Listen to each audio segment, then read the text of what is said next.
तीसरा निर्णय जो देश के किसानों से जुड़ा हुआ है, वो भी मैं कहूँगा रबी की फसल, जो 6 फसलें हैं, उसका न्यूनतम समर्थन मूल्य यानी कि एमएसपी को निर्धारित करने का निर्णय किया गया। ये फैक्टर आप सबको पता है, सीएसीपी के द्वारा जो अनुशंसा की जाती है उसके आधार पर ही होता है। और इसके जो हमारी कमिटमेंट थी कि 1.5 गुना हम किसानों की आय करेंगे, उसके प्रति मोदी सरकार पूरी तरह से प्रतिबद्ध है।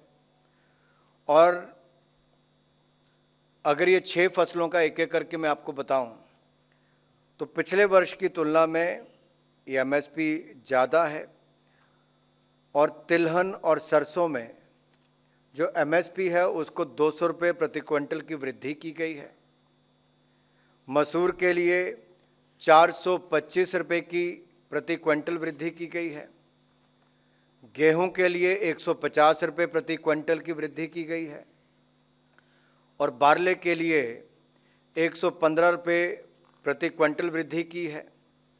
चने के लिए 105 रुपये प्रति क्विंटल वृद्धि की है।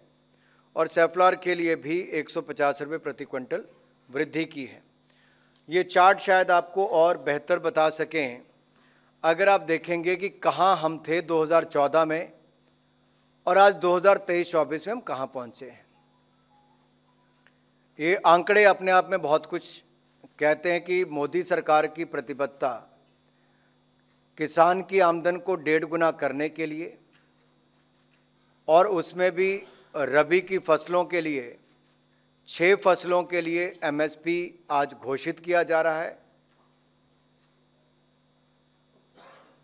और ये एफसीआई के द्वारा राज्य की एजेंसियों के माध्यम से ही किया जाएगा। रिन्यूएबल एनर्जी के प्रति और दुनिया भर के सामने हमने जो लक्ष्य रखा था उसे हमने समय से पहले पूरा किया है।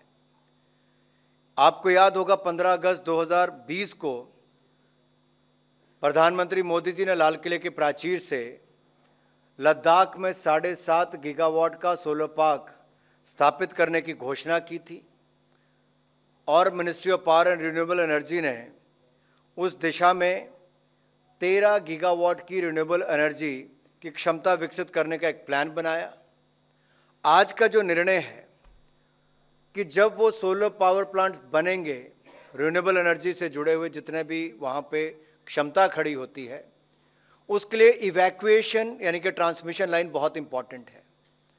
तो लद्दाख से लेके मेन ग्रिड तक लाने के लिए 5 गीगावाट की कैपेसिटी की लाइन, उसको आज अनुमति दी गई है।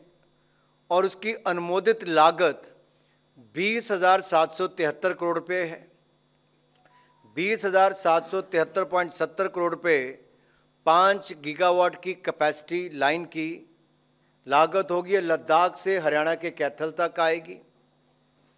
ये लाइन लद्दाख से हिमाचल प्रदेश, पंजाब, हरियाणा जैसे राज्यों से होकर आएगी और इसे नेशनल ग्रिड के साथ जोड़ दिया जाएगा। इस परियोजना का 40% यानी कि कुल लागत का 40% 8,309.48 करोड़ रुपया सेंट्रल ग्रांट से उपलब्ध होगा और बाकी पावर ग्रिड 60% अरेंज करेगा। इस प्रोजेक्ट को अगले 7 वर्षों में पूर्ण कर लिया जाएगा। इसमें न केवल लद्दाख बल्कि अन्य क्षेत्रों में भी रोजगार, स्वरोजगार की बहुत सारी संभावनाएं खड़ी होंगी।